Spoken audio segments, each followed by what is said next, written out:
for a lot of women, I think that's what stops them a lot of the time. And just because it's something that I think a lot of women don't venture into, but viewing it as something where in the beginning, you are really planting seeds for your future. And if you invest the time and the money into learning this skill, maybe it's not in the first year, maybe it's not in the second year, but if women recognize the idea that this is a skill that will never go away for the next however many years of their life.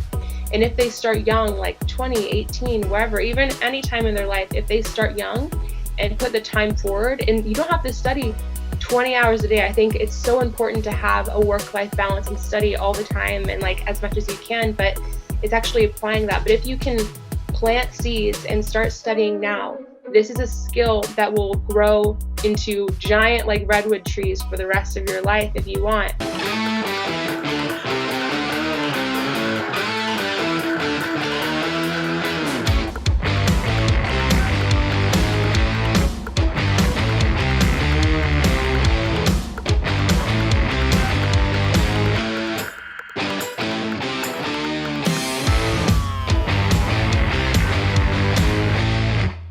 Welcome back, everybody, to the SteadyTrade podcast. Today is a very special episode. Today, it's going to be the ladies who are rocking trading. And I'm very excited to have four traders here who are at really kind of the beginning of their journey. They're not at the exact beginning, but we're still getting them early enough before they become too famous that they can't make time for our interviews. So I'm very, very excited. I'm going to ask each of them to introduce themselves. And if you ladies want to share your Twitter handle or how people could get in touch with you on social media, please say that as well.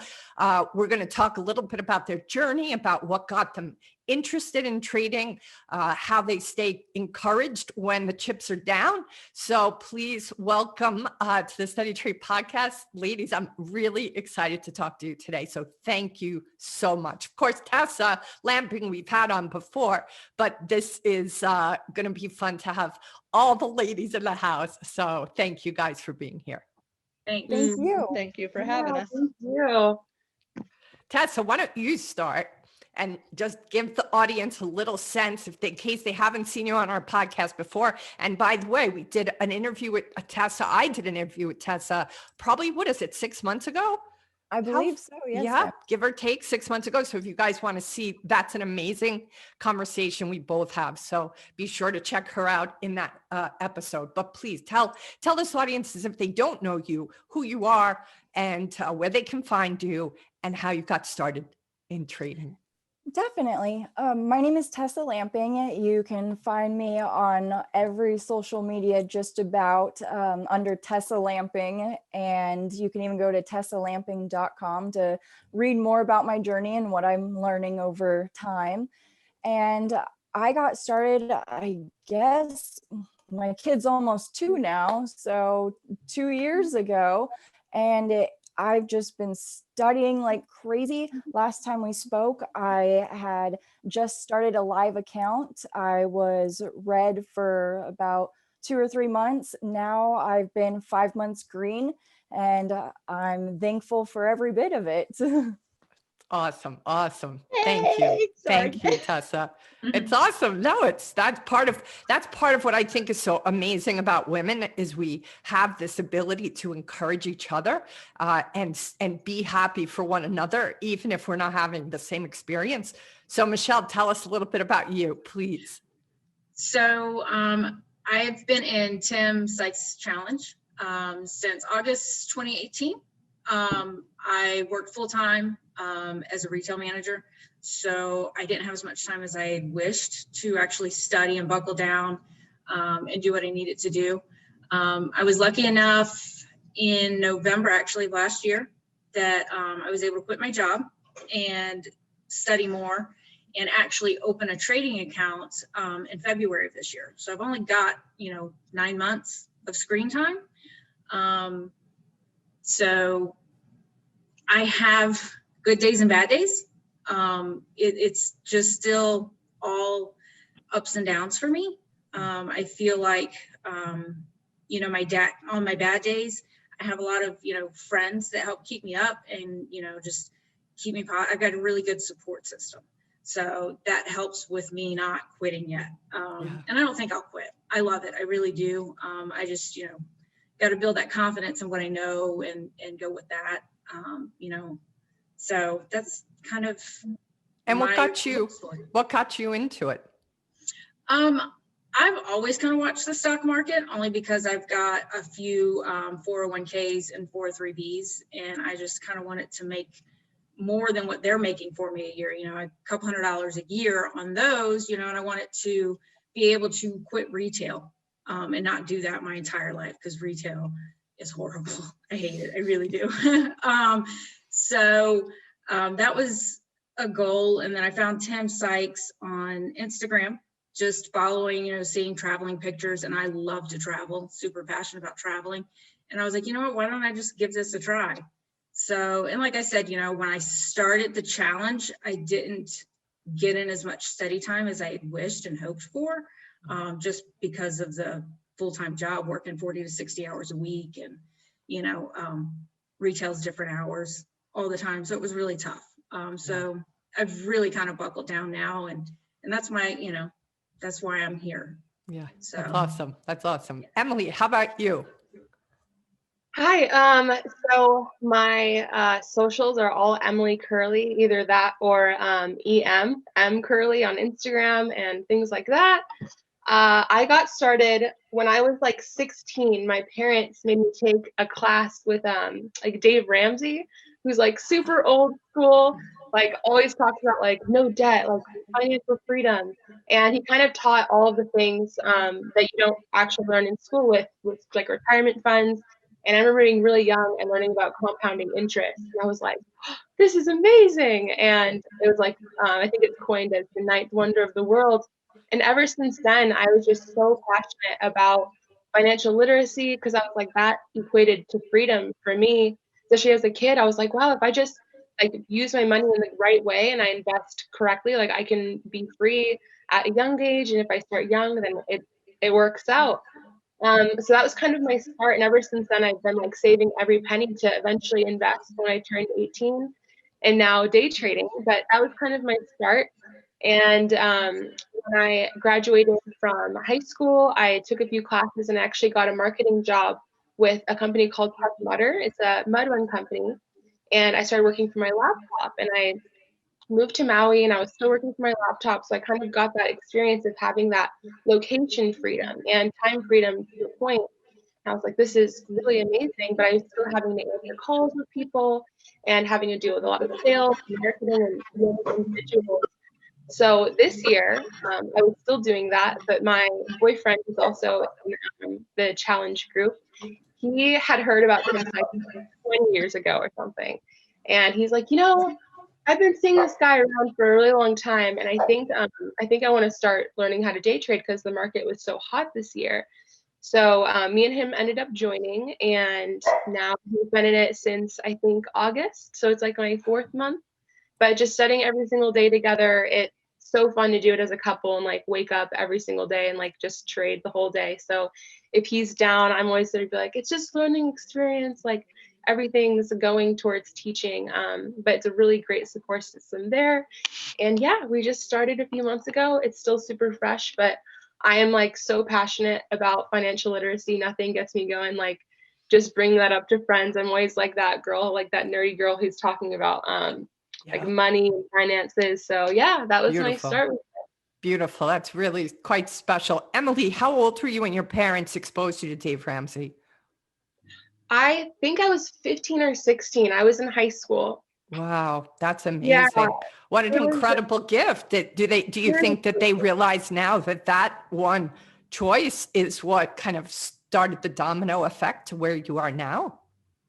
It's just my mom now, and she's always been like, Emily, any decision I make, she's like, oh, Emily will be fine. She'll get it. And I thank her all the time. Like, you have no idea what giving that kind of gift to a kid does. And I just encourage everyone, like, you need to read this book. You need to read this book. And I've like, because I mean, it's a really great start for kids, at least, because I always viewed credit in a different way, and I viewed money in a different way. And like every hour of work, like I'd look at a shirt and I'm like, oh, that's $15. Like that's an entire hour of work at my job. And it just gives you a completely different mindset about what money actually means as far as freedom with your life and freedom with your time and your family, and be able to support other people like Tim Sykes with his foundation. And it's just really amazing. Yeah. Yep. Makes sense. Well, I'm on the Big Island, Emily. So once this pandemic Yeah. calms down, we'll have to have a nice little time. Oh I haven't really seen Maui. I've been on Maui, but mostly for some workshops. So I still need a little tour. I look out over Haleakala because I'm up on Kohala Mountain. So, but I have to climb. Yeah. I'm a Big Island. Former New Yorker. Sometimes I can just like when the sky is clear, I'm like, oh, there it is. You can see us peeking over the horizon. Yeah. So we'll have to do a little fun exchange of visiting each other's islands. Most people think we can just, walk over to Maui or Oahu. They don't realize how far the islands are apart from each other. You can just take a boat, like Catalina, like it's right down. I'm like, no boats. Exactly. Oh, it's awesome. It's awesome. Brandi, tell us a little bit about your journey, if you would. Well, I started with Tim Sykes May of this year. Okay. And I went all in. I actually, when the pandemic hit, my job was affected. Had a 6-figure job, so on unemployment. But I have myself set up so that I'm okay for a couple of years. I don't really have to work. I can just, study, and that's all I do. Yeah. Just recently, there was an interview with Paul, and I joined Paul's team as well, which kind of helps me control myself in the trading world. I have a real hard time with commitment. Once I marry a stock, I'm committed 100%, and that first rule needs to be tattooed on my forehead or something dramatic, because I just recently had a $700 loss, and I'm like, yeah. And then this morning I find myself holding, and I'm like, I don't even know. But my handle, you can find me on Twitter. I'm Sassy B. Really new to social media, new to interacting this way. I worked for the phone company, so the people I dealt with were right in front of me at all times. So the whole being online and being mobile, or just anything in general, my interactions as far as being social are totally in person, and I just do better in person. But as part of the challenge, I commit 100% of my time every day, all day, to learning. The first 6 months I didn't trade, not even a little. I was actually afraid to just open up the laptop and be like, this is what I'm looking at. I wanted to know what I was looking at, why I was picking what I was picking, and still learning. I mean, I learn something every day. I have aha moments every day. So brand new. So I can't say that I made a penny, and if I would tell you that, I'd be lying. And so how many months? How many months? Just since May. So like May. 7 or 8 months. So I'm committed 100% because my entire future depends on this, whether or not it goes. I mean, I'm one of those people that fly by with the seat of my pants. If I don't do this, I'll do something else. But I've always loved trading. I've always. When did you first get exposed to it? Well, in high school, and I'm very older, much older than the rest of the fine ladies we're looking at here. So a newspaper in I believe it was a math class, actually, and we actually sat down every day. We pulled up the newspapers, looked at the stocks. So day one that I was hooked. But I can't say that I followed it much past, I went to college. I was, I have an engineering degree in electronics, which means nothing in stock land, Where did you say you lived? I live in Pittsburgh. In Pittsburgh. Yeah. And Emily's on Maui. Michelle, where are you located? I am in New Mexico, up in the mountains of New Okay. Mexico. Awesome. So not Roswell. So Not what? not Roswell. Like Okay. when I moved here, that's all I thought of. When I thought of New Mexico, I was like, oh, great, aliens, you know? But no, I'm up in the mountains. It's nice. So. Understood. Tessa, remind everybody where you're located. I'm in Washington State. Oh, and I forgot to add, I am officially a lifetime Tim Sykes Challenge member as of a few months ago. Congrats. That's fantastic. That's fantastic.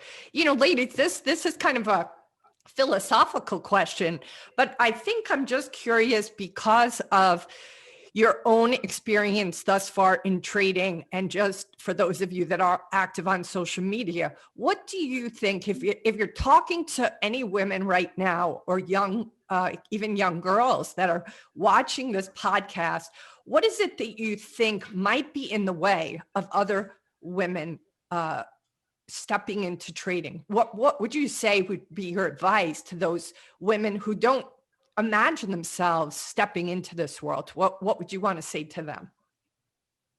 Well, to let you go first, Tessa. Okay, so I actually, since our interview, I get a lot of messages like this. A lot of what I've noticed are mothers. They have several kids, so they're really asking me questions how I'm able to trade with a toddler. And honestly, it is tricky. You really have to work on FOMO, which is fear of missing out, and really try to be able to cut losses quickly if a trade goes against you. Or in my experience, my kid jumps in front of my laptop, starts trying to get on YouTube to listen to songs. You have to get out of the trade because then you're distracted. And a lot of moms get discouraged because they're missing out on tons of opportunity.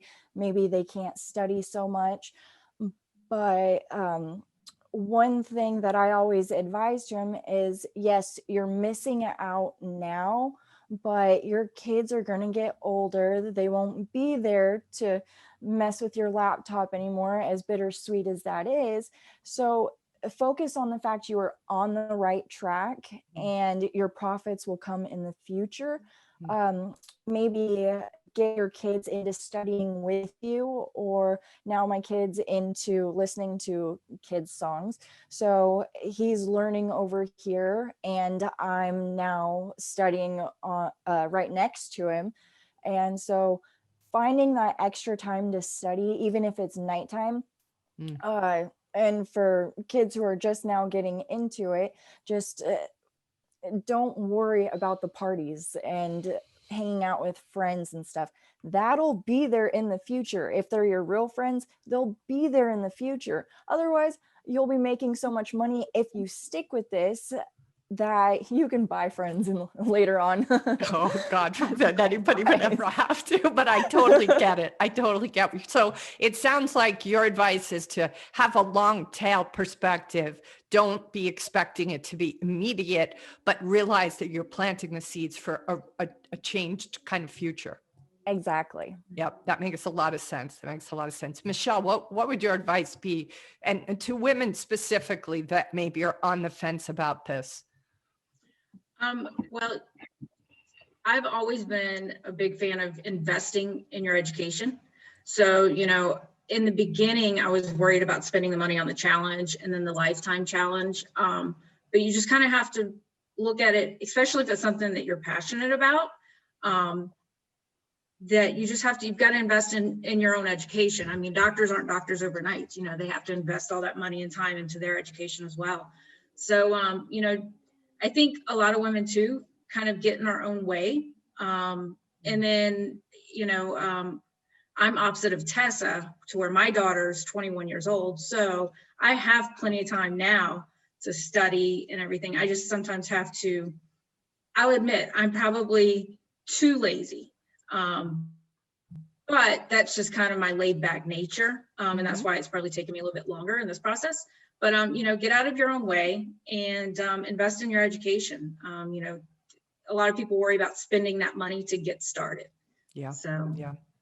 So you're saying, what I'm hearing is you're saying, realize that you have to spend the money or invest in your development for you to take yourself or your life to the next level. Right. Yeah, Right. makes sense. Emily, what would you say to the women who are watching, or to the young girls who are watching, who, that's part of why I'm so excited about today's show, is because I feel like you have to see it to become it. And just women watching now, seeing that there's so many ladies here who are in the game, that just makes it, I think, a lot more of an option for them than just hearing like, well, they could go down this road. It's like, now you ladies are all the evidence that this is really doable and possible. So Emily, what's your advice to those ladies or young women who are out there? Absolutely. I think with trading, I've worked with a lot of women in like starting their own like businesses or trying to go off the beaten path as far as what they want to do for work. My only 9 to 5 I've worked was at Tesla. So that was really amazing. Wow. But with women, I think the idea of carving your own path, especially in a male dominated industry and something that has a lot of like masculine aspects to it, you have to be super analytical. And obviously the caveat is like, not all women are like this, but we are definitely more emotionally tied to things. We're more nurturing. We like view money in maybe a little bit of a different way. Mm-hmm. But I think with women who want to start something, whether it's a new business or trading, like this is their new baby. And it does, trading at its core, you have to put money forward in order to get a return back. So not only investing in your education, but also feeling confident enough to go through with your plan and put money forward to get something out. And I've had a huge journey with money, with my perception of money and how I view money, because I'm always like, gotta like save every penny, gotta save every penny. And with trading, and for a lot of women, I think that's what stops them a lot of the time. And just because it's something that I think a lot of women don't venture into, but viewing it as something where in the beginning, you are really planting seeds for your future. And if you invest the time and the money into learning the skill, maybe it's not in the first year, maybe it's not in the second year, but if women recognize the idea that this is a skill that will never go away for the next however many years of their life. And if they start young, like 20, 18, wherever, even any time in their life, if they start young and put the time forward, and you don't have to study 20 hours a day. I think it's so important to have a work-life balance and study all the time and like as much as you can, but it's actually applying that. But if you can plant seeds and start studying now, this is a skill that will grow into giant like redwood trees for the rest of your life if you want. And you now have, since you're dedicating this time now, for the rest of your life, you're going to be able to be free time-wise, free location-wise. And the idea of learning something that will never go away and that you will only get better at, like there is no other direction. And with so many industries, like with marketing, it's constantly changing. There's this new social platform, there's this new thing going on. So many industries are evolving, but this is something, of course, like I think every trading plan has an expiration date having to do with the market, but this is something where if you invest your time now, you will have fruit for the rest of your life. And I think having a good support system, and it also just adds to so much personal development in your character as well. And like learning a new skill and like seeing the fruits of your labor is such an encouraging thing for women. And I think it's so cool for women to be able to choose what they want to do in their lives, whether they want to get married for this reason or want to have kids for this reason. They don't have to be restricted to any kind of location, but you really have to figure out your why and let that lead you in your decision-making process with like learning a skill like this. Awesome. It's awesome. Brandi, what's your advice to the ladies out there who are thinking about this? Just take off your microphone. I'm sorry. That's okay. I would have to agree 100% with all the other ladies. Very, very kudos. I'm one of those people that I usually don't address a situation until it's really close to my face. So coming from knowing absolutely nothing, I say take the plunge and absorb the wonderful amount of support that the women in trading offer, because it is phenomenal. It is unbelievable. Especially if you how so? Like how have you experienced that support from other women? Well, me personally, I don't have family where I am. I moved away from my family for my job and for my kids. So for me, when I first, got in touch with Tim Sykes, Tessa shows up immediately. And I don't know, there was something about Tessa that made me just want to do it. I don't know what it was. So when I reached out to her at first, she was like, "Oh, hey," and just started going with the amazing support. Along with all, I know these ladies that are on the show, we all spoke. We all have a little Twitter message going on, and it seems like on Twitter we are all very active and support each other. If I see one of them pop up, I'm one of the first ones to say, "Hey, great job," or "Thank you," because I'm not doing very well in that aspect either, So once you are faced with a decision, if it's a matter of do or don't, I'm always about making yourself better. And as far as support, I depend on everybody in social media for the support. And it's tough because don't get me wrong, there are plenty of fine gentlemen out there that are looking to make you look silly. And so when the women are like, "Hey, don't listen to them, do this, do that," it helps. It really, really helps. Yeah, that makes a lot of sense, Brandi. Tessa, what do you feel for yourself and your own journey has been kind of the aha moment, at least thus far? What's one of the pieces of knowledge that you couldn't have imagined developing or now having for yourself that changed things in trading? I can't really say there's just one aha moment. I know I've heard a ton of traders say that in interviews and giving advice and all that sort of stuff. But the biggest thing that I've noticed even recently is a lot of traders begin jumping into trading, trying this pattern, that pattern, a whole bunch of different stuff that they see or they're learning. And just recently, I even just wrote a blog post on this over the weekend, focusing on one setup because myself included, like a lot of other traders, we don't know what we're good at in the beginning. So I got to try this, I got to try that, I got to find what I'm good at. That kind of mentality, I feel like, and from experience, is the wrong mentality. If you think that you don't want to have the risk of blowing up an account by shorting a stock, betting against the stock, because theoretically the losses are to the moon, essentially. They can keep going. So if you don't want that, starting trading going long by having a cash account, it's very limiting, and it's like having your own PDT without having a margin account, and focusing on one setup. Now, different markets have different things going on, but starting with like Tim Sykes's first green day holding overnight pattern, that's what I began with. I chose one setup. Yep. And that made a huge difference because I could pick out, well, first, what's a first green day? Is it just a green candlestick? Is it one that's really big with lots of volume? You learn to pick out the details so that way you can start mastering it. Now, yes, like right now, the first green day holding overnight is a hit and miss, but you can still trade it intraday in the same day and take your profits into the close. So you're tweaking a little bit, but you're still learning what that first green day setup is.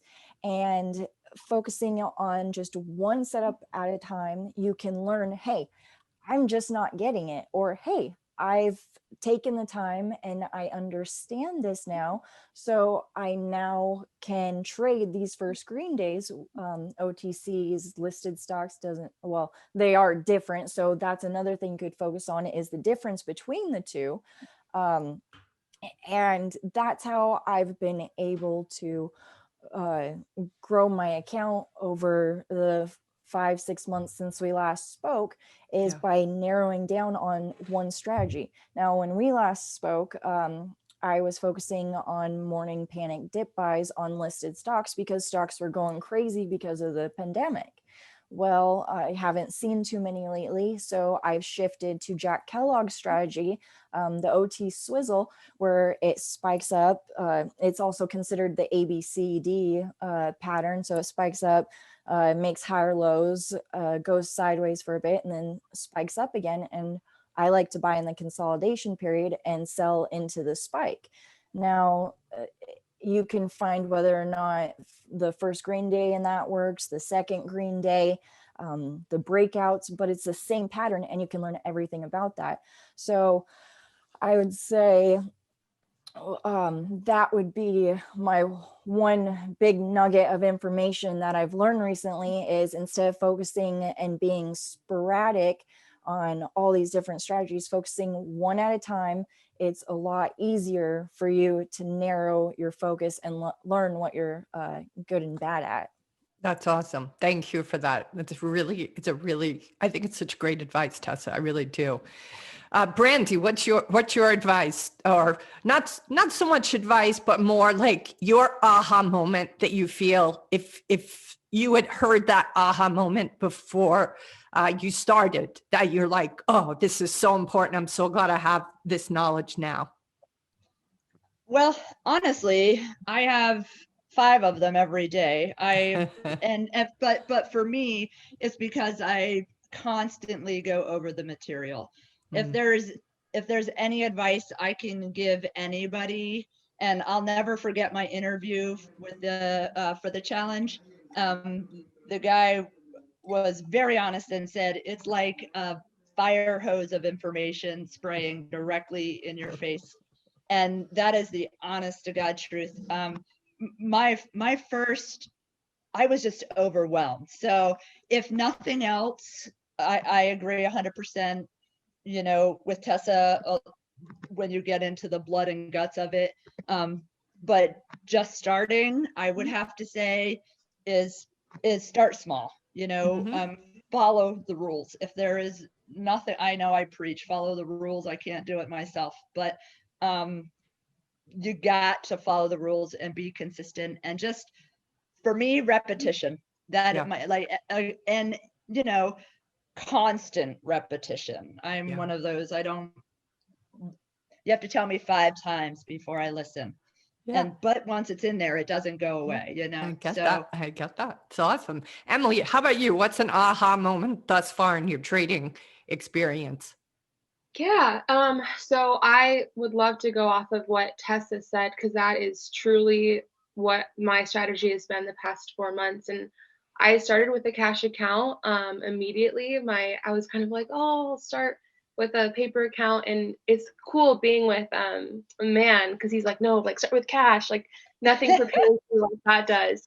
And it's really true. So I started immediately, and I am green since beginning. And I really attribute that to, I did the 30-day boot camp, which is, if anybody asks, that is immediately where I direct them. I think it is the most, go over it twice. It is bite-sized amounts of information, and the verbiage after that and the workbook part of it, that truly gave me such an edge in beginning my journey, because I had an overall perspective of what was out there, but I didn't, and it was overwhelming for sure, but it was such an amazing, like the best money I've ever spent on education material, because it gave me an overarching picture of what this entire market represented. And the 7-step framework applies in every trade with any small cap or OTC.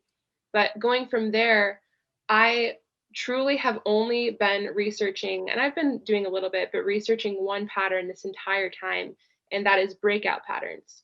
So my first aha moment was when I learned about like the bullish flag, and I was like, oh, okay, like the bullish flag.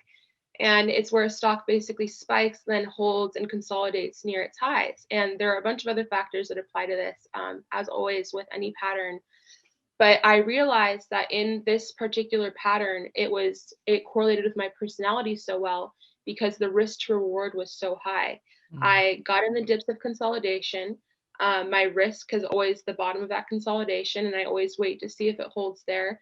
But I started doing this, and the first time, I think it was on NWBO, and I had amazing gains. And when I would get into this pattern, the beautiful part was I would see my mentors in the chat being like, oh, I'm buying into the dips here, like Jackaroo, and he is notorious for getting into these trades. I'm like, yes, like Jackaroo confirmed it. And so I was like, wow, this is an amazing pattern. And there are so many nuances to this specific pattern, but the risk to reward really fit my personality. I am super patient.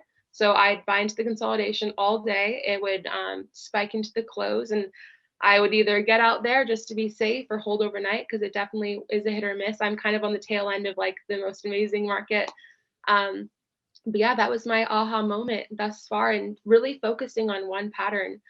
There's so much information out there for so many different patterns. And if this pattern's working for me, I'm not going to try and buy the dip and chase the knife if I don't understand how to do that. And especially since this pattern is it just consolidates, and that's the beauty of it, because you can keep watching and keep seeing if this is going as directed. So taking in all the different aspects of a pattern, I think, and focusing on one that matches your style, because there's so many YouTube videos from amazing traders all over that have a different perspective, and you can cherry pick all these amazing tools and all this amazing information to apply to this specific pattern.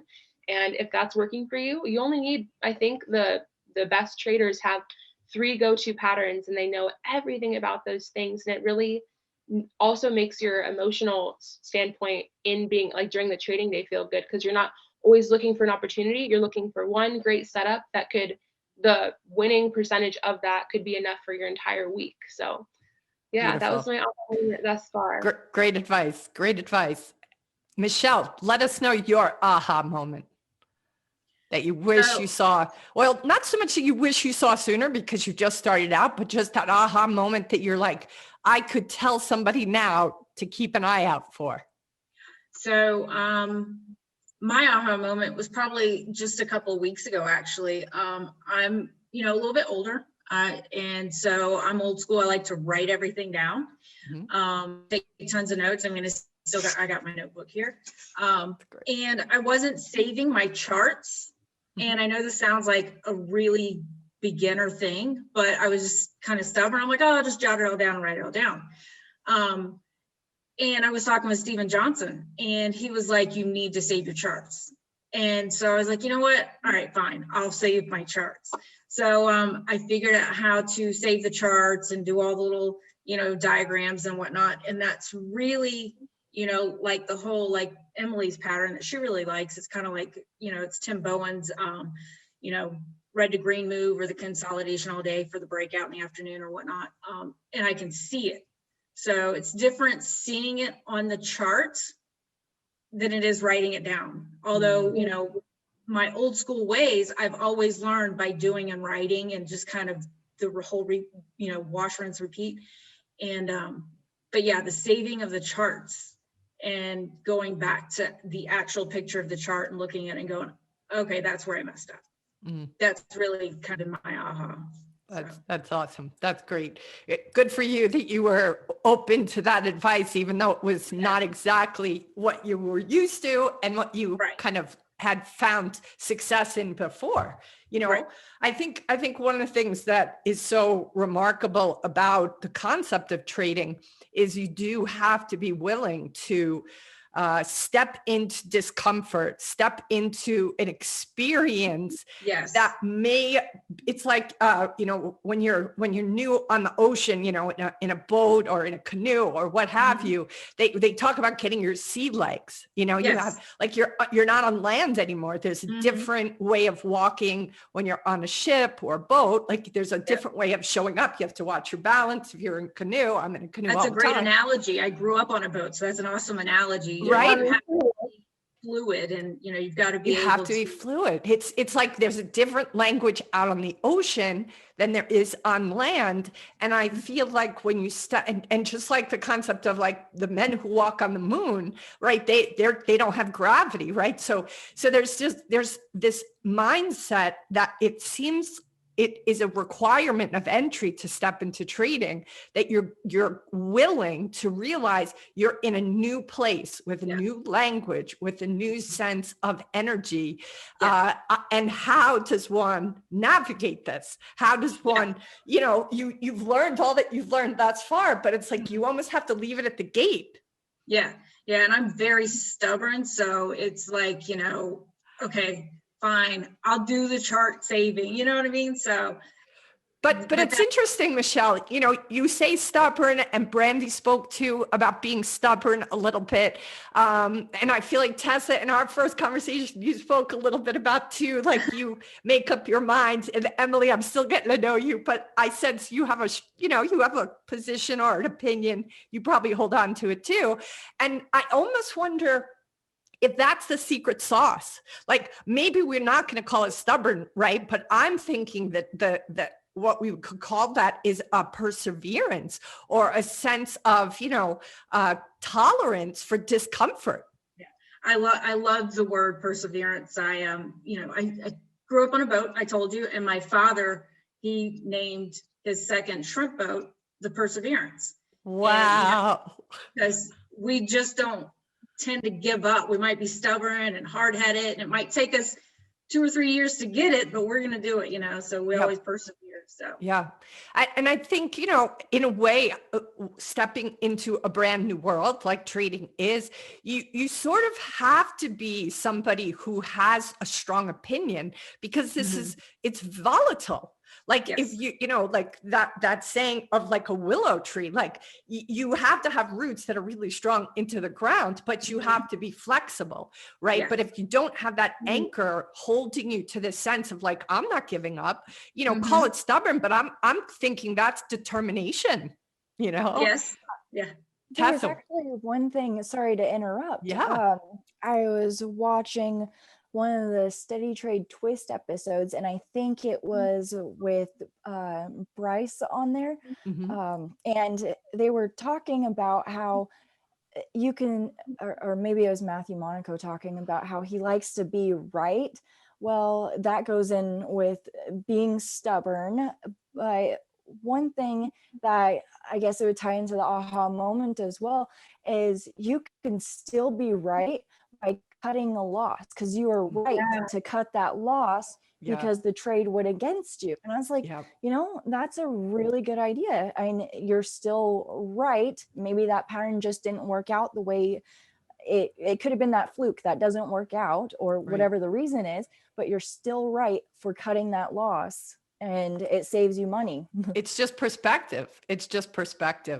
And I really do feel that's part of what the women who come into trading, what their strength is I do think women have a tendency to have because of the journey of just being a woman in maybe a man's world, or a predominantly, like, say, male dominated world. I think we have already had to learn how to be so flexible and so kind of adapt, like, to different situations in other personal areas of our life, that I have no doubt that is one of the strengths we just organically have. If you're, a woman in today's world, you're going to be able to, that will be one of your secret weapons, I feel, in coming into trading.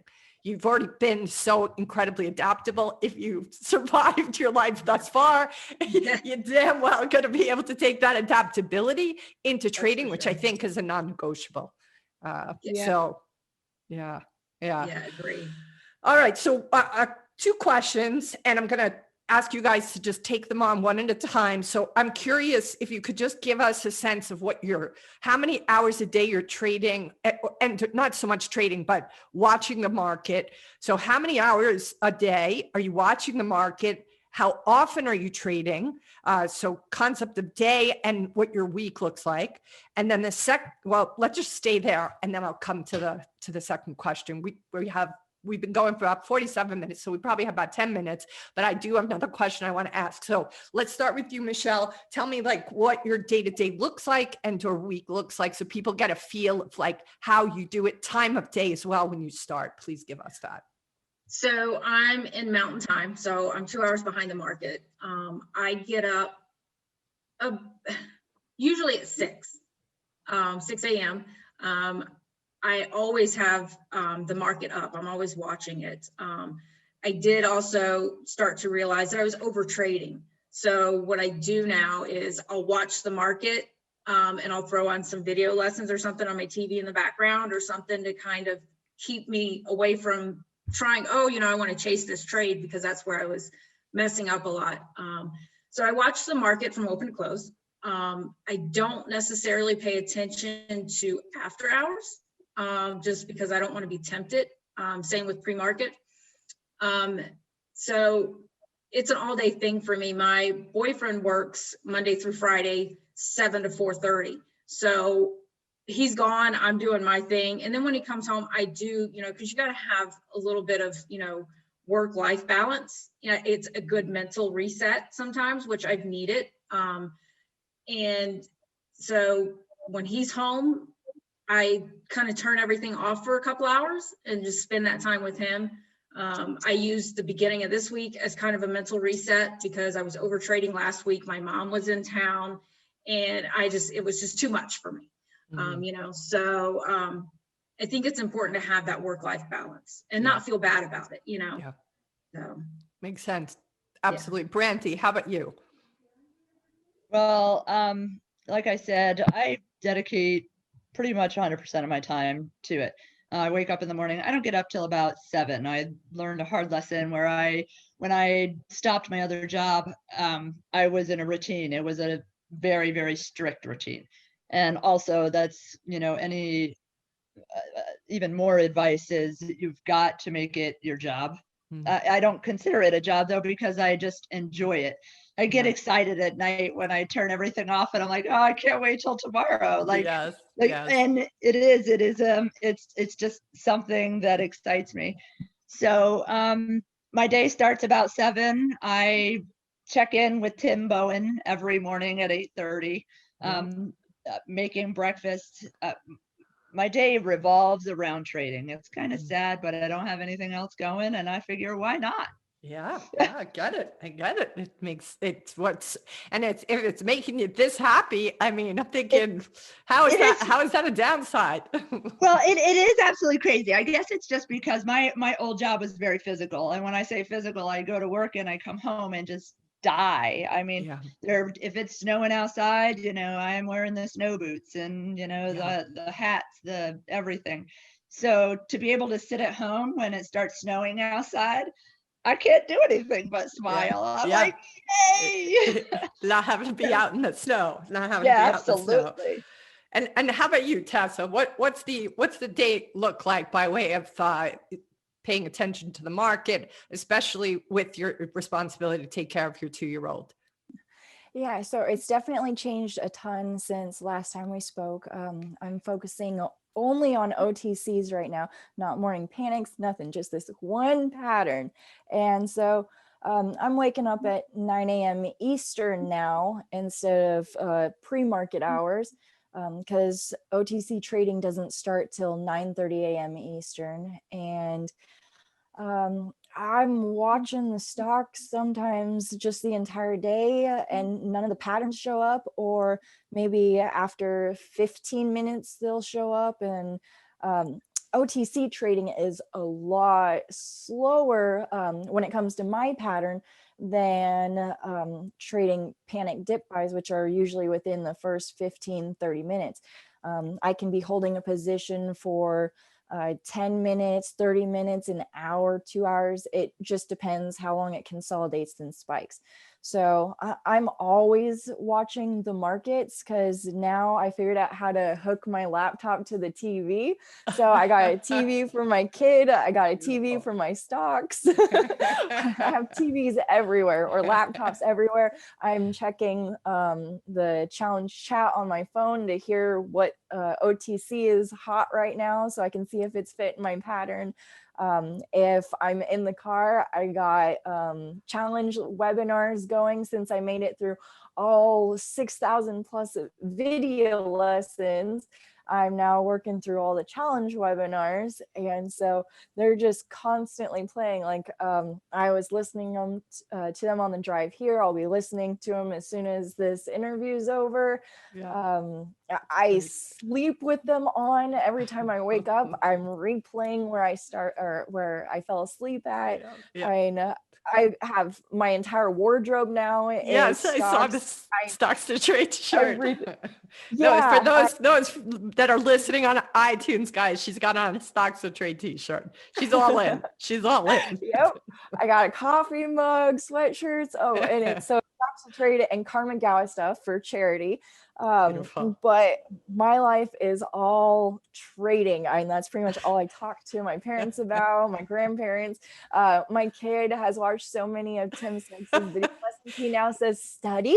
That's awesome. He's gonna get to meet Tim one day, and he'll be like, Uncle Tim.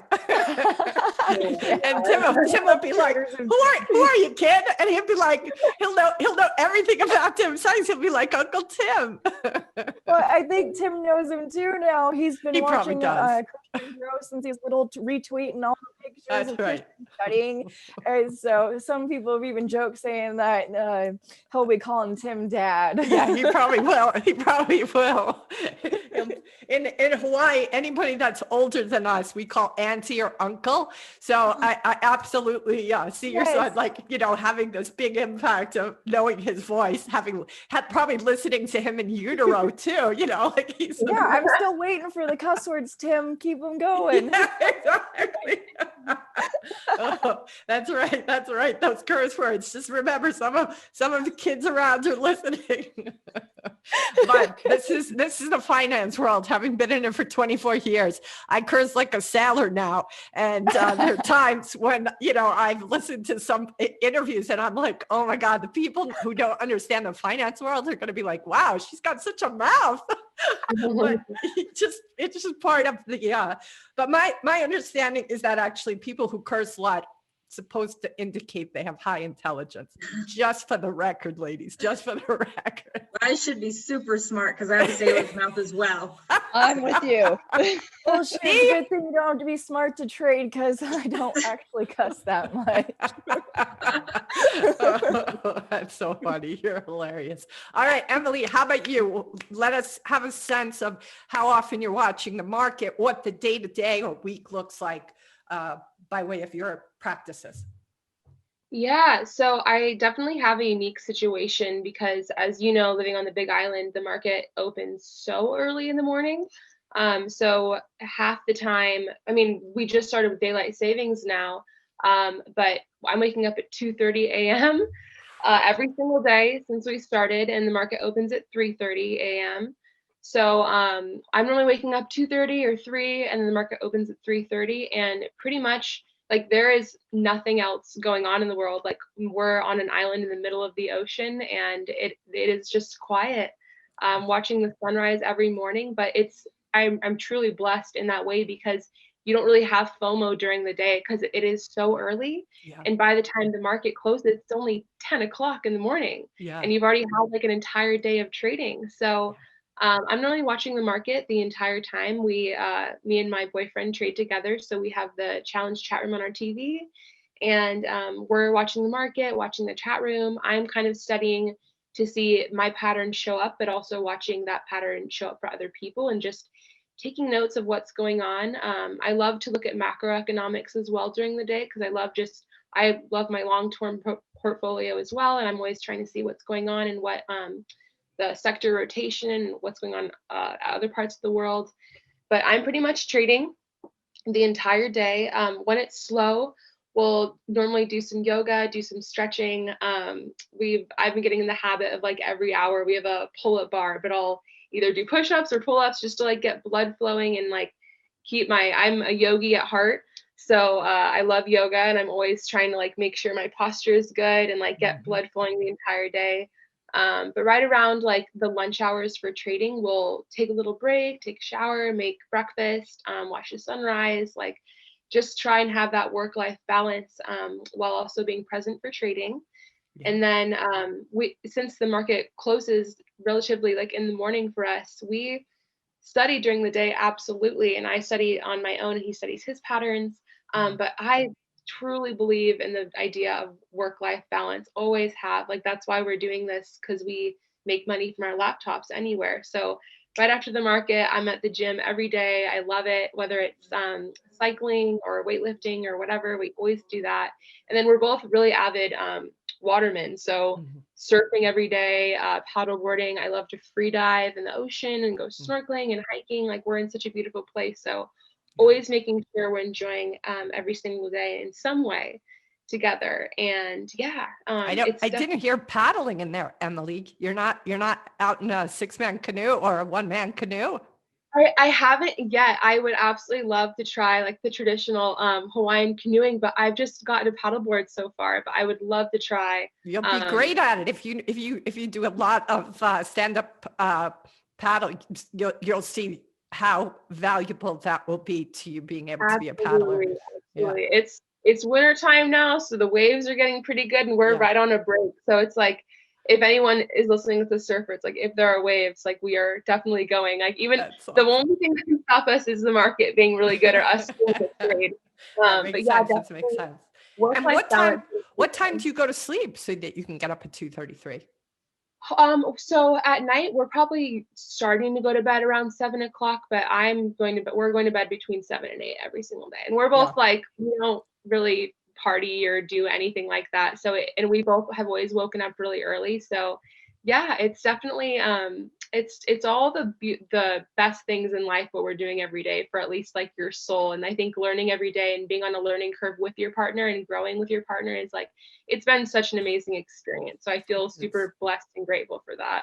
For sure. Plus, Hawaii is not really known for its nightlife. I used to go to dinner at 9 o'clock. Now I go to bed at 9 o'clock. So. I know, exactly. So it's like, it's really cool being able to trade on that time frame on an island, because like there's nothing going on, and it's just, if you aren't trading, you just have nature and peace and like all to enjoy. So as soon as your trading day is done, now you're in this like basically Garden of Eden that you get to enjoy and like relax from the trading day. So it's just a really perfect dynamic of like duality. Yeah. So true. All right, ladies, we're probably going to wrap this up. I can't even thank you all enough for coming here today, for having the courage to do what you're all doing. I'm so inspired by all of you and encouraged. I have not begun my official trading yet. I think I've done a couple of paper trades with Bryce Davis, but I'm going to get there. I've been so busy with this, and my first love is always going to be coaching. But this is just, further encourage me to get going. So as we close up, what I'm going to ask you guys is to just talk a little bit about the mentors that have had an impact on you, to say their names, and these are mentors, yes, for trading, but also just like personal mentors who you feel have probably encouraged you or helped you kind of have the guts to step into this direction. So please give a shout out to those that you feel have mentored you along the way, whether they know you or not, So Tim Sykes obviously has been a great mentor of mine. And so in the trading world, as far as mentors go, I'll say Tim Sykes, Tim Bowen, Stephen Johnson. And then in my personal life, my boyfriend in the last 5 years, he's just been super supportive in anything I wanted to do. And, he's made this transition from working, full-time in retail to being able to focus on this now. And he's always been a go-getter himself. So he's been a great mentor and support for me. So that's awesome. Good. I'm glad to hear it. Brandi, how about you? I love Tim Sykes. I love Paul, along with everybody from the StocksToTrade team. I think StocksToTrade is definitely a huge asset to this. I would say that in my personal life, my best friend, Angie, she really is the only one that stuck by me for the last 10 years to say, whatever you stick your mind to, you can do it. I get my stubbornness from my parents, both my mom and my dad. So as far as support is concerned, I would definitely give them their kudos. So Yeah, that's awesome. Thank you, Brandi. Emily, how about you? For trading, definitely, of course, Timothy Sykes. His overall like personality and what he does for the world is like, that is the number one thing I cannot wait to do. And that I just love everything he's about, and everything that he uses his money to utilize other people and create education and opportunity for other people, I think is amazing. I'm 23, I just turned 23. So Matt Monaco, Kyle Williams, Jackaroo, being able to see young people and successful, whether they're like a man or a woman, I'm just a sponge. I'm like, anybody, an elf, I don't care. I'm like, if you have information I can learn from, I am truly inspired by it. So all of them, a lot of young traders have started this year that I'm like, wow, like this is a really, really amazing opportunity, but definitely the young people and the dedication to it. In my personal life, my mom is always there to say, like, Emily, you can do whatever you want. My dad as well, he passed away a few years ago, and him and his success, it's always been a dream of mine to, like, even though he can't necessarily see me, I'm like, okay, like, I got this, Dad, like, don't worry. And just to be able to pursue that success and like have him be proud of me for that is something I've always been really, really excited and happy about. So, and then also my partner, Trip, he's in the chat room. He's on Twitter as well, but he is just the most incredible partner I could possibly ask for. So encouraging, totally a mentor for me in way more ways than one.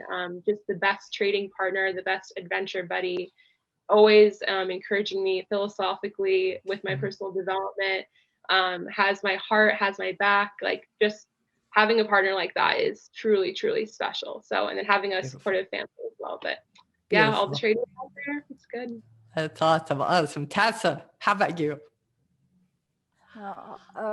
Personally, I have way too many like friends and family that are very encouraging. So there's way too many to name, honestly, there. But then for trading mentors, all the greats, like Tim Sykes, of course, because he got me started and I'm in it for life now. Yeah. But all of his top students, and there's so many to name there too. I could spend forever. They've pretty much named all of them. So I think we're all learning from a lot of the same people. And I believe Brandi, when she's talking about Paul Scolardi super trades. Yeah. I'll give him his name out there in case people sorry. Want to trading. It's all good. It's all good. Yes, they're all wonderful. That's awesome. That's awesome. Oh, ladies, too, I have to thank you too, because yeah, seriously, huge impact with the psychology. Definitely, thank you. Yeah, Thanks. Beautiful. You guys are really, I think, just having the ladies come together. I can feel the energy. I can feel the support that you have and the respect you have for each other and the encouragement, like how you want to have each other's backs and already have each other's backs.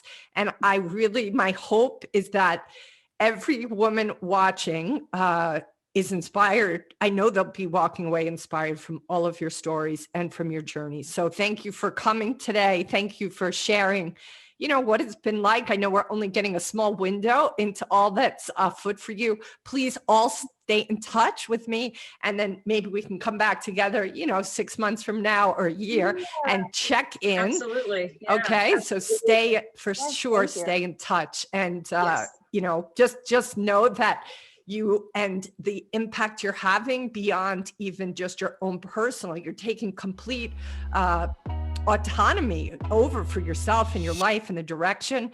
And not everybody does that. So it's really very inspiring. And I'm excited to hear all the comments. So to all of our StocksToTrade and SteadyTrade viewers, please let us know what you found to be the most inspiring about this conversation today. Always leave your comments on YouTube. We're always reading them and always paying attention. And other than that, I think I'm going to say a hui ho. We say that in Hawaii. Of course, Emily knows that, which means until we meet again. Thank you all for watching the SteadyTrade podcast. And we will see you on the next episode. Aloha for now.